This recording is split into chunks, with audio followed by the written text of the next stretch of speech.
Very lucky today to have John Slaght with us. John, if you could just do a brief introduction. Hello, everybody. Very pleased to get this opportunity for Fiona to interview me about my connections with language assessment. Most of you probably, well, some of you will know that I'm the BALIC testing officer.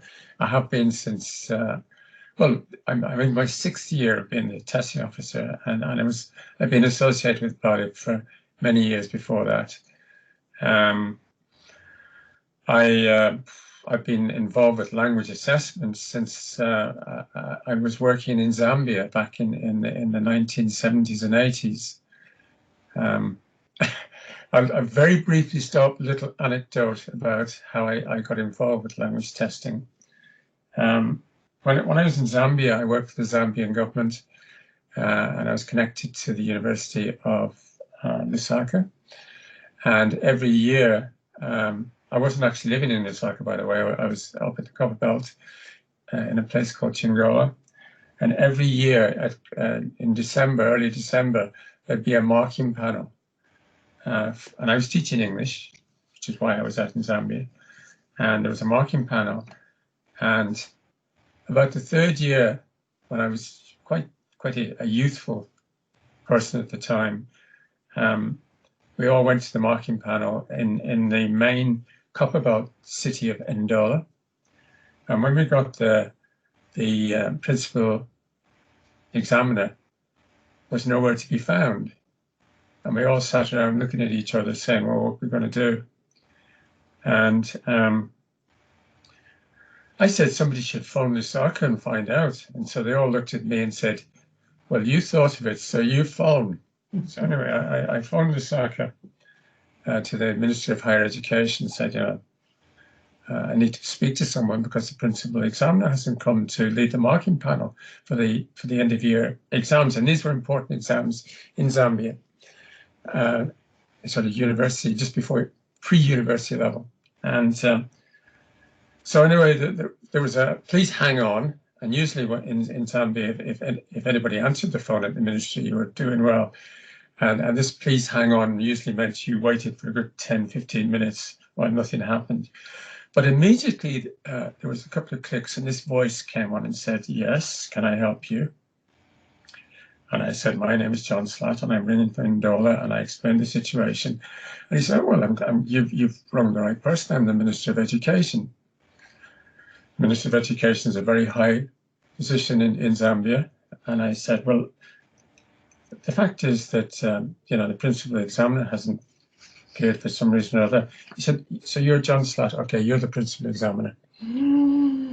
And so I went back to the marking team and I said, well, you won't believe this, but I've been temporarily promoted to be principal examiner for the day. And anyway, we did all the exams and all the results went out, etc., etc. And the following December, I was expecting to get the usual call to join the marking panel.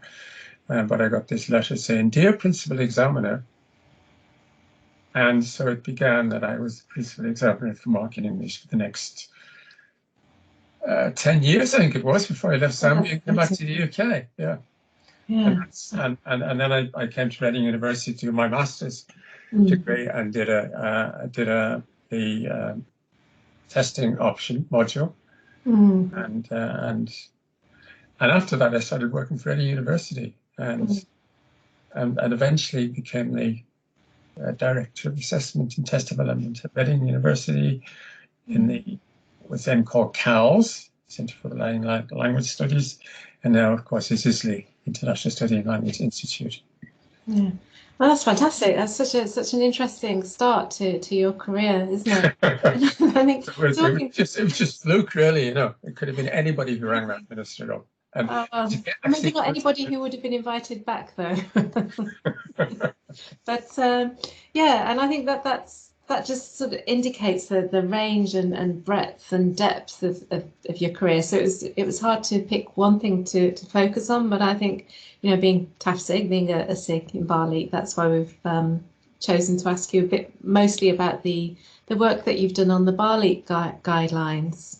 So what prompted you really to start work on those? That's a very good question. I've been scratching my head to try and remember who it was on the Barnett exec who suggested I had another look at the guidelines, that they were a bit out of date. I think it was probably Sarah Brewer, or it was Maxine Gilway, who was her predecessor as chair. And anyway, I had a look at the guidelines and discovered, to my shame really, that they were terribly out of date, and they hadn't been touched, and they couldn't have been touched for at least 10 years, because there was no mention of secure English language tests, CELTs. For example, the Cambridge English main suite exams were misnamed, because there've been a lot of revisions to Cambridge English over the past few years. I felt the layout was clunky. It was awkward to find what you were looking for. So I felt it was my responsibility as valid testing officer to try and tidy them up a bit. And it was also, I think what really motivated me was that I actually retired at the end of December last year, 2019, and I felt it was my responsibility to keep abreast with assessment issues in general, because I didn't want to just disappear from academia altogether. So, I was probably had more time on my hands than other people would have done to do something about it. So, also, this is my second term of office, and my term of office will expire next year in March. So I thought I'd better get on with it and do something. So I did. So you did. Well, thank goodness for that. Yeah. And how do you advise people to use them? This, I think, Fiona, I think this depends on who the people are. First of all, there's university admission staff. So university admission staff can refer to the guidelines as sort of a ready reference, to make decisions about direct entry, for example, onto their academic courses.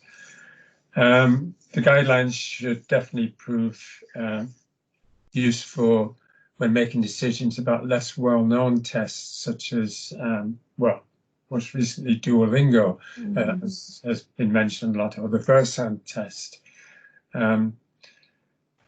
So I think that's one group.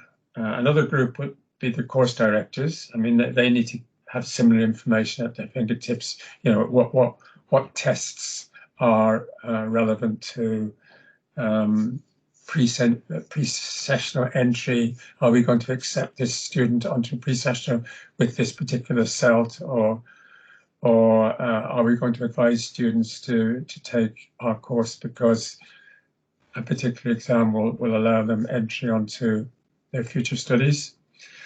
And then obviously people in your position, people in charge of assessment, or people who are involved in assessment, I think it's their responsibility to know enough about all the tests that are around, the big ones, the less well-known ones. It will help them in all sorts of ways. So how to use them exactly? Well, first of all, the guidelines are, if you like, a useful starting point when looking into the format and construct of tests. So if you are in charge of assessment and you need in-class tests, or you need progress tests, formative or summative tests for your particular program, you need to be looking at all the various test types, task types, and making use of that knowledge to create your own tests if necessary.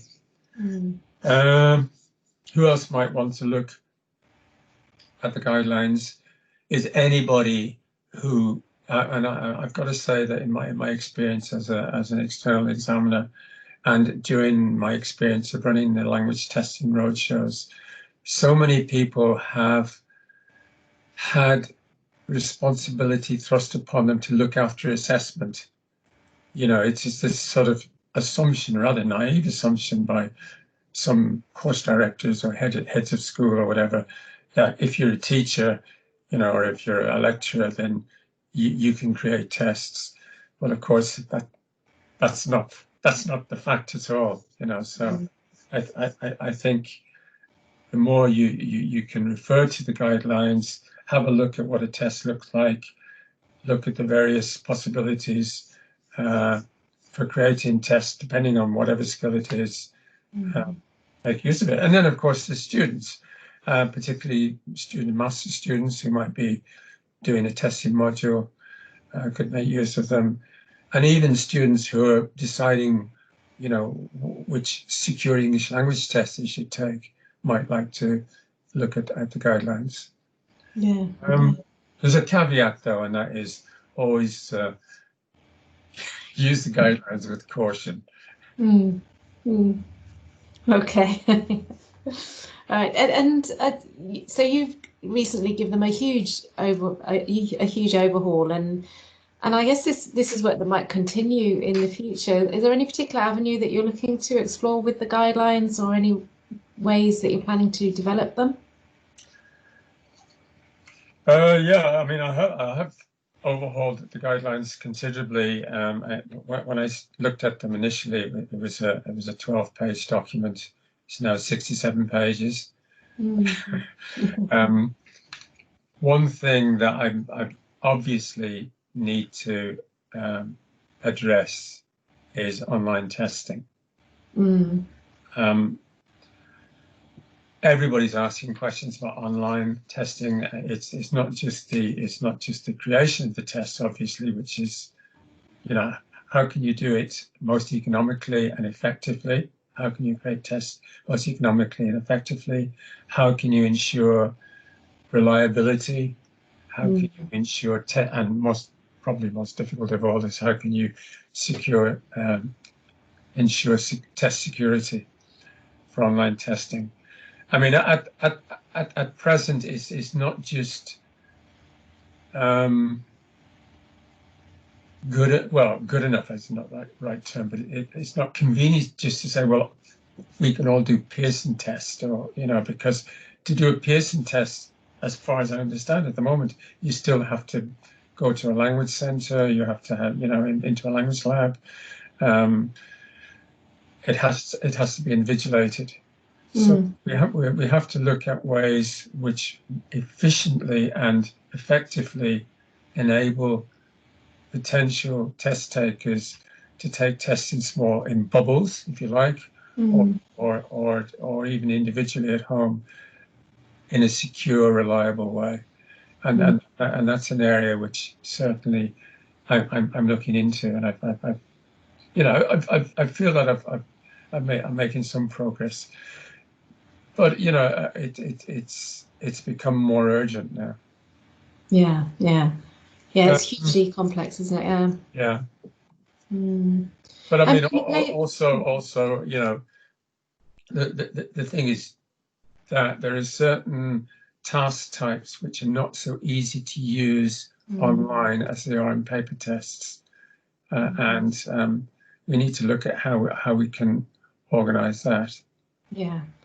Yeah, because there's that impact. I mean, thinking about that, that's got to impact on your test specifications and what it is you're testing, and the kind of you know, activity that's being generated in the person taking the test, the kind of behavior. Sorry, yeah, it's a hugely complex area, isn't it? It is. Interesting. Yeah. So I look forward to hearing more on that.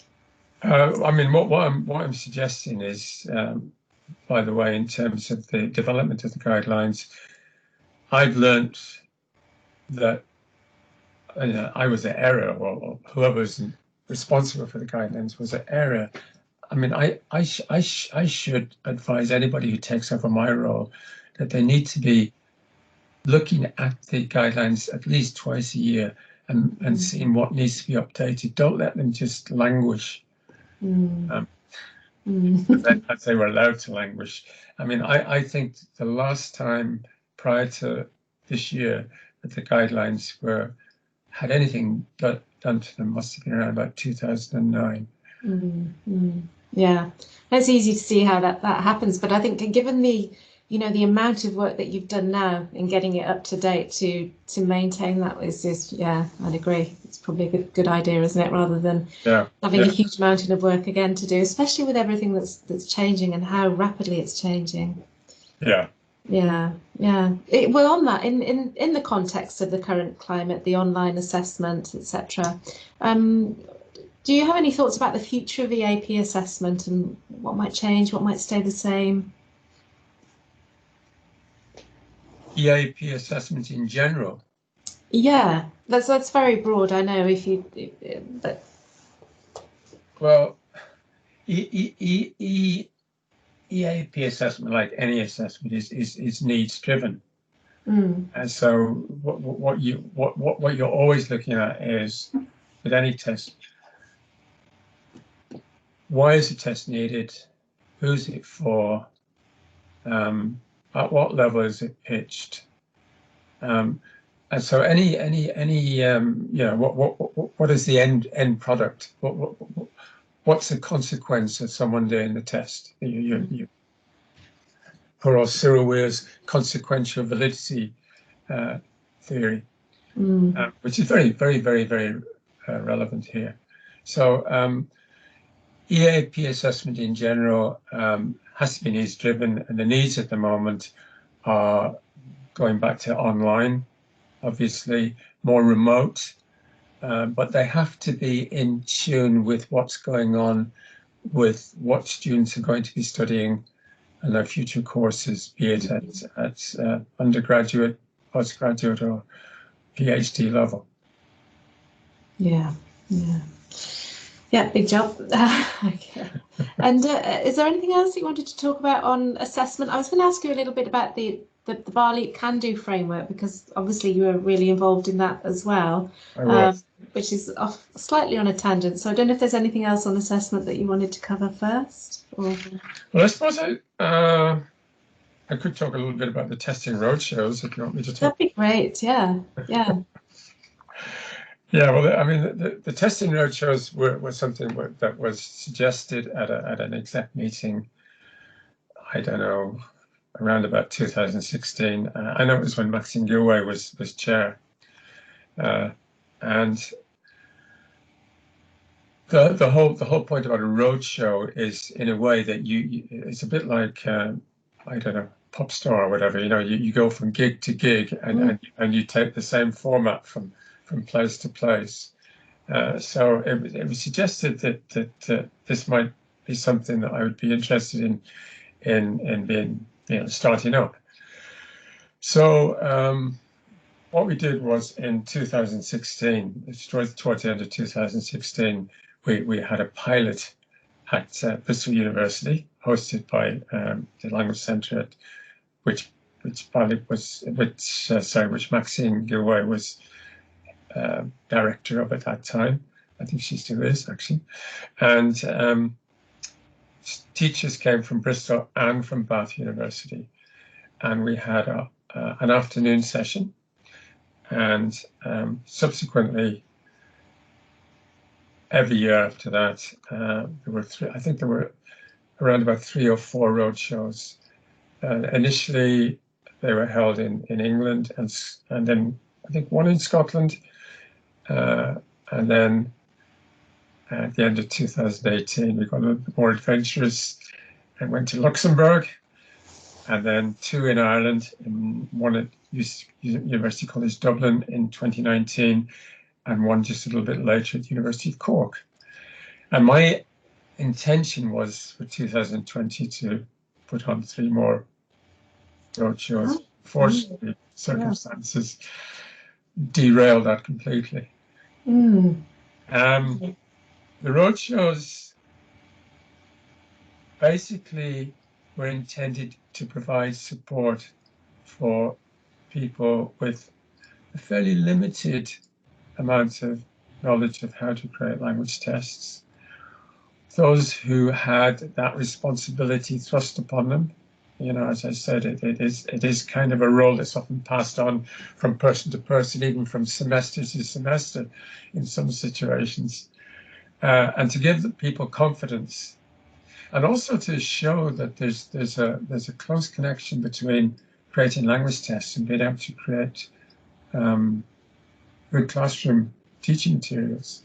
Yeah. You know, and I had useful experience of this. You know, for example, when I wrote the English for Academics study reading book, which is published by Garnet, a lot of the techniques which I used for teaching reading were I used when running the testing roadshows, testing reading, for example, and but it wasn't just about creating tests. I think the approach we took with the roadshows was to make it a bit like an editing session.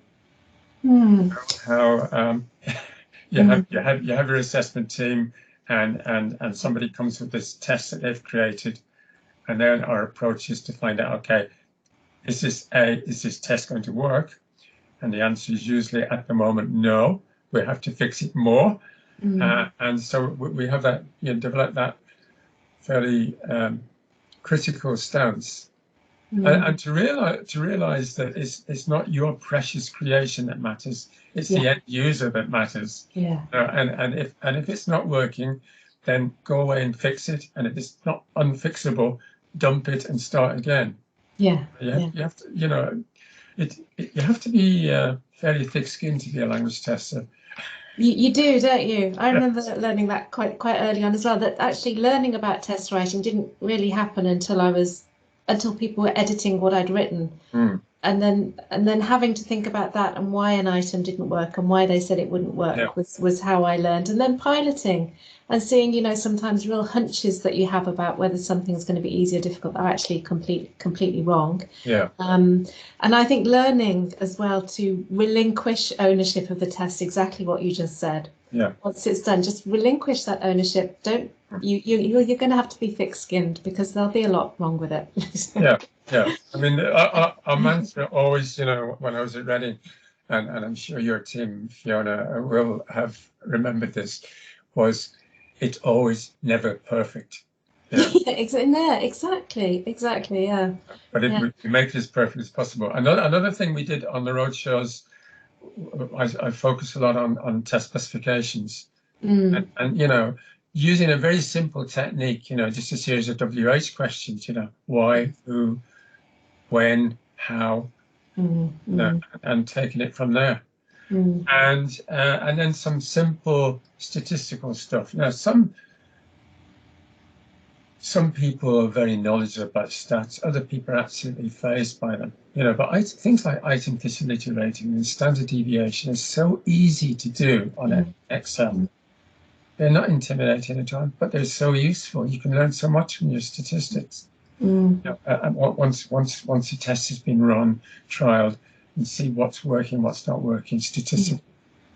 So that gives you that added scientific support, like.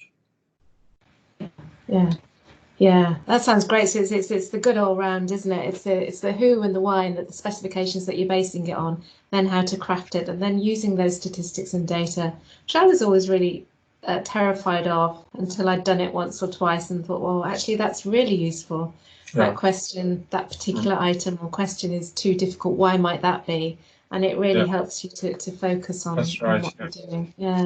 So they were aimed for this year. Have you been able to make any plans for when they might get up and running again, or is it all very dependent on? It's very dependent on the current situation. I mean, I had thought about trying to do a roadshow online, but the problem is that the roadshows that I've run, it's always involved pair work, group work, you know, a lot of little groups going away and discussing things and then coming back and reporting to the whole group of participants in plenary sessions, etc.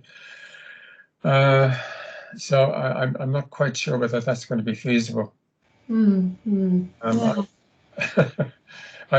have one or two contacts who are much more technically able as far as that sort of thing, as putting those things on, than I am, who I'll try and consult with to see if it's possible. But at the moment, I don't think anything can be done until it's face to face again. Okay, but watch this space. Maybe you'll find an interim way of doing something if it's not the Yeah, full yeah, roadshow. Maybe. I'm hoping so. Yeah, that'd be good.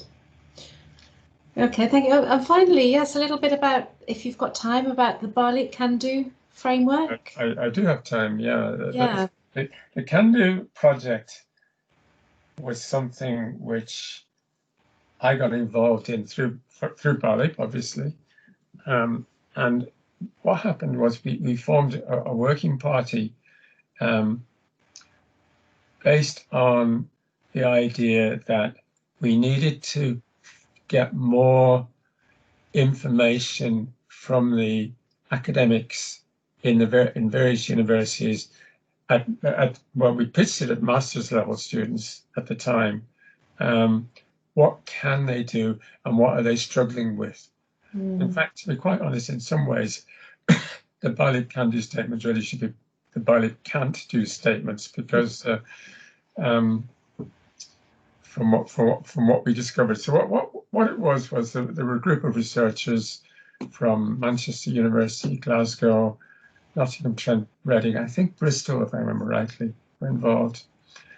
For example, from Reading University, it was Sarah Brewer and myself, Diane Schmidt from Nottingham, Trent, Carmel Roche from Manchester, Annalie Williams from Glasgow, and so forth. And there was a group of, I think there were 6 of us. And what we did was we went and interviewed academics in our own university across the disciplines. So, for example, I interviewed people from from ICMA, which was the forerunner of Henley Business School at Reading. I interviewed academics from the economics department, from agriculture, and from international relations, some different disciplines. And I asked them what problems that their international students were having with their studies in terms of language. And so what we amassed was a lot of qualitative data, and then these interviews were transcribed, and by the way, at each university, there were different disciplines. Somebody in Manchester, for example, might have been science or maths or whatever. I can't remember exactly now. But this was around about 2008, 9, and what we did was then we put well, actually, I must admit, Sarah Brewer did a lot of this. She actually created the categories which we put the various can do statements into for the 4 main skills of speaking, listening, reading, and writing. And then within these categories, there were subdivisions which were competencies which were particularly necessary within writing. There was dissertation writing, project writing. Within speaking, there'd be individual presentations, group presentations, and so on and so forth. And these competencies were, they were identified by the lecturers that we interviewed, and these interviews were pretty extensive. I've got to say that the data and the information is much richer with the productive skills of writing and speaking. This is inevitable. Yeah. It's much less difficult, much more difficult. Sorry, to get information from people who are not really involved in language study, with things like listening and reading. Yeah. And these can-do statements, which exist on the website, I mean, their purpose, really is for BOLIP members to make use of them for developing their curricula and their syllabuses to enable that. It's also, useful in developing teaching materials, providing a basis for assessment tasks. Yeah. Supporting teacher development, particularly where teachers are moving into EAP, say from general English background, which is not infrequent at all. No. We recruit teachers with minimal EAP backgrounds very often to teach on pre-sessionals. They've got to start from somewhere. Exactly. And and having the guidelines to have a look at, to become informed about what students really need for academic study. Yeah. Yeah. It's no good. It's no good, being someone who's sort of taught general English, maybe at a language school, and being recruited into an academic discipline, EAP program, and us assuming that they can automatically know what's needed in terms of what they're teaching or assessment, in terms of the teacher assessment needs. Yeah. So the BOLIP candidate statements I made use of when I was writing the reading textbooks, and the one of the English Language and Study Schools one I did with Joe McCormack as well. So we made use of those statements. They were very, very useful, actually. Yeah, they're a really rich sort of data. I've used them in the same way when looking at creating in sessional courses, and when I was doing my masters with the testing module, going back to them to look at for test specifications as well. That's right. About, what students might mean, you said, for assessment. Yeah, great. Thank you. So anyway, that's the back. That's the background to the candidate statements. I mean, in theory, they're not finished. They again, it's something that needs to be reviewed. Another generation of people maybe would like to have a look at them, and further interviews could be carried out at undergraduate level. I mean, those statements were pitched at postgraduate level. Because back when we started, the vast majority of pre-sessionals were for masters, students who were going on to masters programs. Yeah, so that's changed, hasn't it? Well, in some areas. Yeah. Okay, but I think that's it. That's covered. Unless there's anything else that you'd like to add, or. Well, I mean, obviously. In general, I mean, there was one question which you mentioned earlier, well, you sent me actually, in the context of the current climate, what you anticipate as the future EAP assessment. I think I've answered that, but one thing you did mention was the because of the pandemic, with reference to online testing, but you also said the decolonization of HE, which I thought was really, really interesting.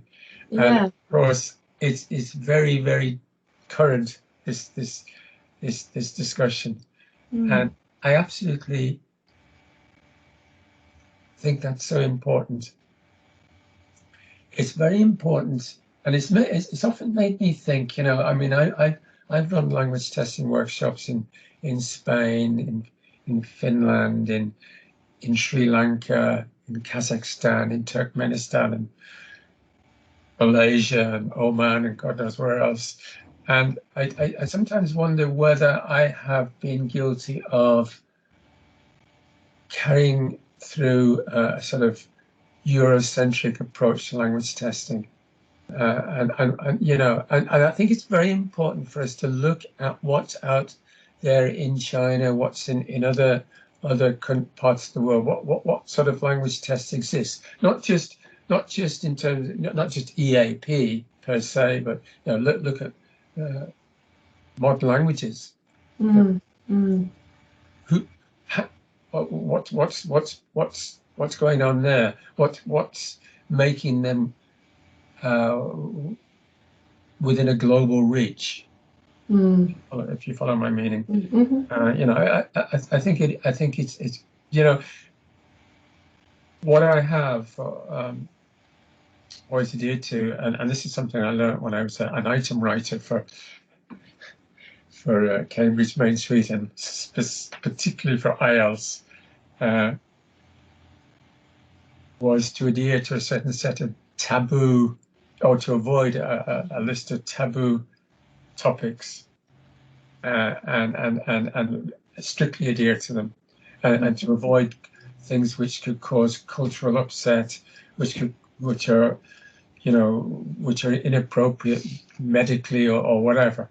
But it's the same thing is inappropriately in the terms of Eurocentricity, making things accessible to all. I mean, in the modern world, with technology, with the internet, etc., the world is the global kitty, if you like, is much wider. There's much greater ease of access to information about all sorts of stuff.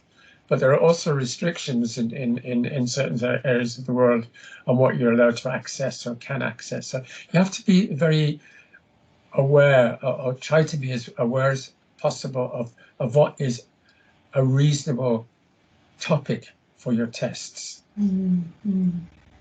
Yeah, that's great advice, and yet it's so difficult.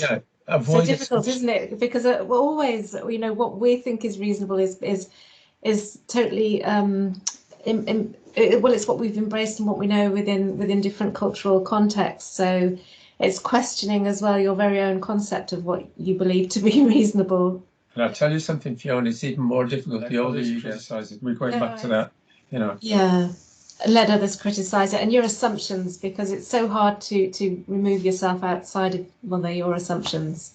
Yeah. So being open to let other people criticize your assumptions is a good thing. Yeah, thick skin all the time.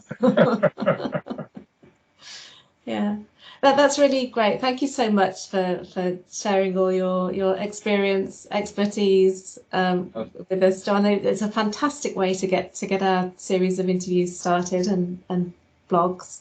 We really appreciate it. I've been very, very honoured to be asked to do this and just kick it off. Yeah, I'm really pleased that you asked me, Fiona. Fantastic. Thank you.